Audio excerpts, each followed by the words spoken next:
news, America mourns a former president. It is my sad duty to report to the people of the United States that Richard M. Nixon, who served as our 37th president, died this evening in New York City. He'll be remembered as the controversial leader who resigned over Watergate. Allied warplanes prepare for action as NATO leaders give the Serbs an ultimatum. And Nelson Mandela's juggling act in the run-up to the elections. He has to please both blacks and whites. Good evening. He achieved notoriety as the only American president to resign from office. But history will also judge him as a key figure who helped ease Cold War tensions. Richard Milhous Nixon died today, 4 days after suffering a stroke. As is customary, the current president made the formal announcement and paid tribute to Mr. Nixon's years of service. He gave of himself with intelligence and devotion to duty, and his country owes him a debt of gratitude for that service.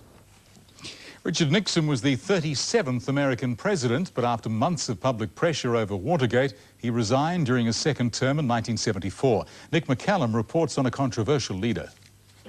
81-year-old Richard Milhous Nixon died in a New York hospital after suffering a stroke on Monday night. He'd been in a deep coma. His two daughters were at his bedside.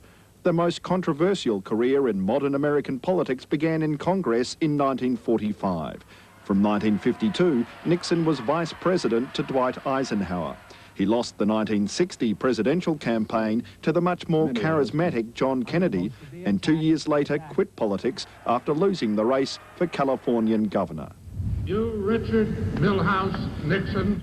But in an incredible comeback, he won the presidency in 1968. His inauguration was marred by anti-Vietnam War protesters.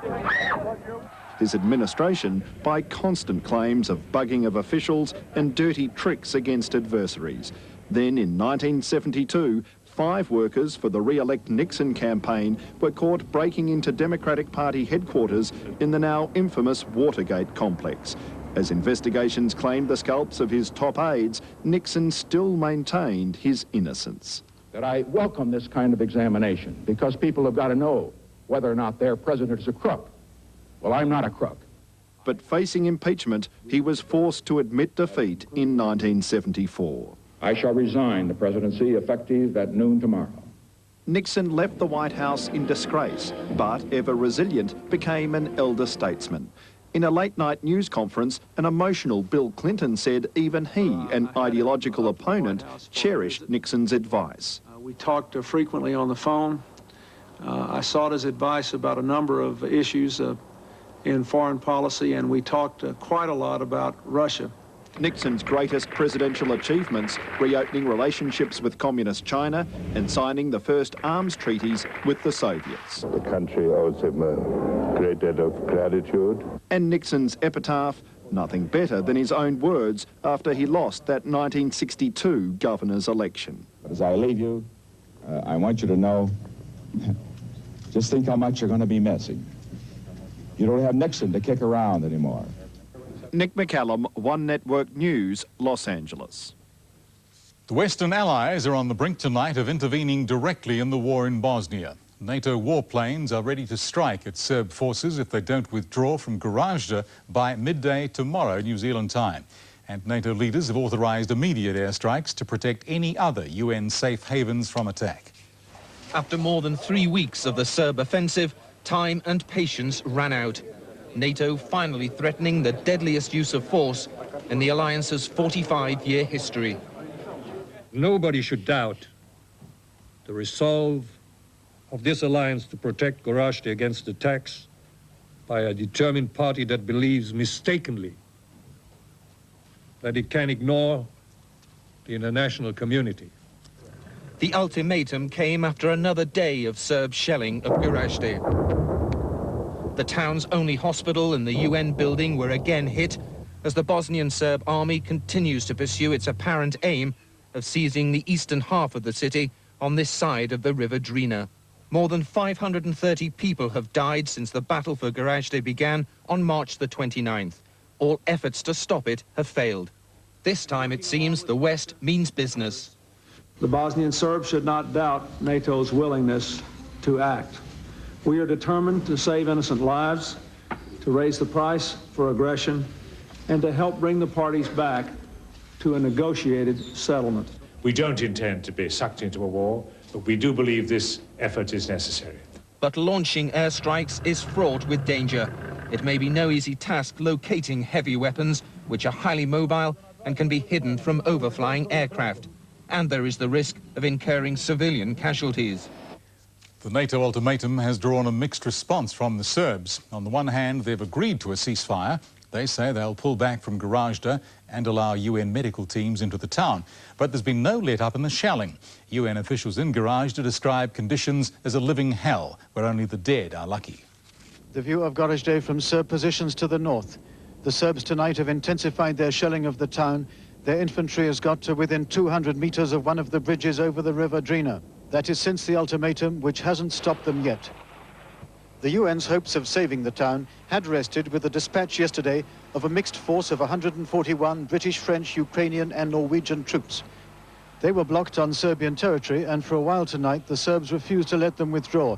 But they're now reported to be on their way home, and the ultimatum has been welcomed by the Bosnian government. We always believe that America will take a moral stand and stop the aggression on Bosnia and Herzegovina. For those in Gorazde, it means life.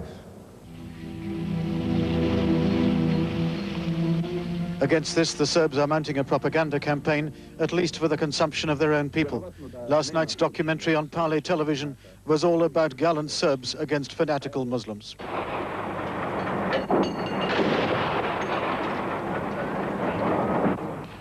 Through all of this, no word from the Serbs of the suffering they're inflicting. They see themselves unshakably as the victims of the war, and theirs is a mood of defiance amid the ruins. The Serbs are defiant, but New Zealand backs the tough NATO stance. Foreign Affairs Minister Don McKinnon made that clear after a meeting in Washington with American Secretary of State Warren Christopher. Ray Lamb reports. Today's meeting included a full explanation for Don McKinnon of the NATO ultimatum, an ultimatum he endorses. The Serbs do only respond to a very strong message, be it a political message or a military message, and the NATO response that should be underway, you know, one hopes will have that effect, but there's still got to be political dialogue, there's still got to be diplomatic dialogue, there's still got to be an attempt to get the parties to sign on the dotted line sometime. NATO's threat to use airstrikes against the Serbs was high on the agenda, along with New Zealand's role in the Bosnia conflict as President of the United Nations Security Council. It's very nice to see you. Until a few months ago, this sort of welcome would have been unthinkable. It comes just a week after a four-star United States admiral got the red carpet treatment from New Zealand politicians. Both visits continue the thaw in relations, despite the continuing standoff over nuclear ship visits. We have made an important change to resume the high-level dialogue. We no longer have to go on meeting in places like the United Nations or other places, but there's been no change on either aspects of our nuclear policy. Mr. McKinnon says the government's happy with the way things now stand between the two countries. Ray Lamb, One Network News. Ahead on One Network News, a controversial Think Big project is officially opened, and Nelson Mandela feels the pressure from both sides as the election looms. He's on his way home. Tonight on One, the return of a British classic, Dr. Finlay. Welcome home, man, welcome home. John Finlay is back from the war, and many things have changed. Janet is getting married. But the problems of Tannock Bray Well, how long will it be before people stop blaming the war for everything? are timeless. My considered opinion, you're as healthy as a cow. From characters created by A.J. Cronin, Dr. Finlay starts tonight, 9:15 after Heartbeat on One. Let me tell you about the big screen TVs and the carousel CDs and the tuna up above and the price you love, baby. Let me tell you about the latest top load and the woolen wash mode and the auto sensor cook and how it browns a chook. Retrovision Home Appliances. Local stores where real professionals tell you all about the appliance you're buying. Just walk in and say, tell me about it.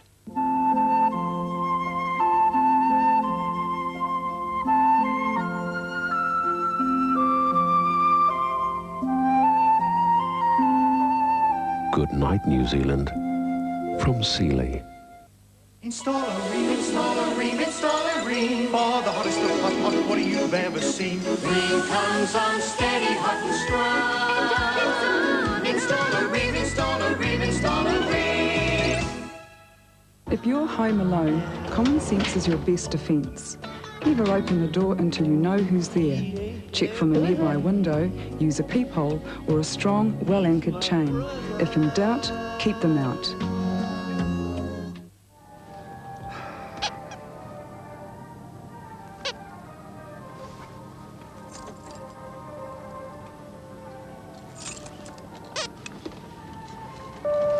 You rang? My wife drove me to the airport. Oh, that's nice. Yes, but I've got the car keys. And she hasn't? No. Oh, dear. Look, leave them with me and I'll see what I can do. When Richard Purdy flew Ansett New Zealand recently, he found out firsthand what a big difference a little extra service can make.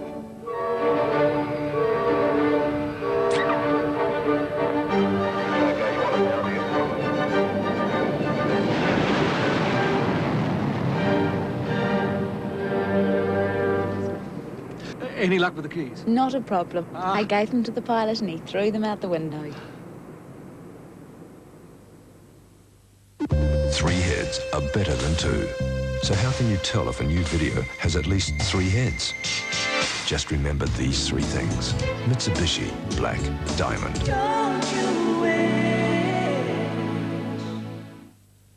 Be a winner. Get a pair of top brand sport shoes at the Great New Zealand Sport Shoe Sale and save up to $150. You're a winner at the Great New Zealand Sport Shoe Sale. Over $500,000 worth must be sold. 4 days only this Anzac weekend. Friday to Monday, Shed 11, Queen's Wharf. Country theme, started by nature, finished by hand. Matai, kauri, rimu, iron and more. Uniquely crafted furniture and furnishings. Country theme, Corner Lake Road and Byron Avenue, Takapuna, Broadway, Newmarket and Wellington. It took 17 years and $1.4 billion to complete, but today the Clyde Dam was officially opened. And just like its long history, the opening ceremony was marked by protest. John McDermott reports. For 20 years, protesters have voiced opposition to the Clyde Dam. It came in $400 million over budget, was commissioned 6 years late, and upstream expensive land stabilisation work is still not finished. But Clyde produces enough electricity to power Christchurch and Dunedin, and the minister who pushed hard for its go-ahead has no regrets. This is going to be, I think, a very good long-term investment for New Zealand. Today, the protesters, a small turnout of public spectators, and invited guests all got separate views as the Prime Minister did the honours. After Parliament gave the dam its controversial go-ahead, the first major delay came when an earthquake fault line caused problems with the foundations. A bitter 4-month industrial strike brought further hold-ups. But 2 years ago, the dam transformed a stretch of the Clutha River into Lake Dunstan. Today's protesters fear the Electricity Corporation may eventually flood more land with another dam downstream from Beaumont. They took their concerns direct to the Prime Minister. What I was able to say is quite simply the government has not had any proposition on this dam put anywhere near us, and we're not expecting it. I don't suppose we can ever really be satisfied until we hear a no that ECNZ and the government would not proceed with this absolutely ridiculous proposal. 2, 4, 6, 8, what is there to celebrate? The protesters may not agree, but today official guests were celebrating. Another 800 who built the dam will get their turn at a reunion tonight. John McDermott, One Network News. Nelson Mandela is coming under increasing pressure in the countdown to South Africa's elections. On the one hand, he's having to reassure the white population. On the other, he's having to take into account the aspirations of millions of blacks. Cameron Bennett has this report from Soweto Township. It was as if liberation came early to Soweto today. The iron fist of the law, hated with such passion for so long here, eager now to come across as the people's friend. They say no peace in our land.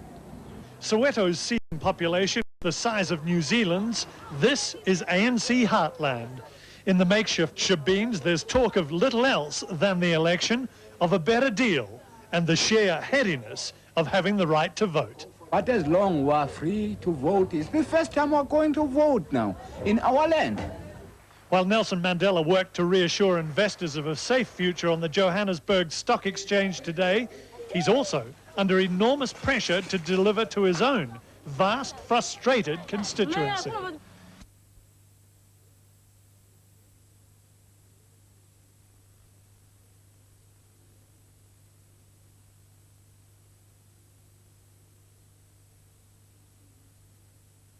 You did? Yes.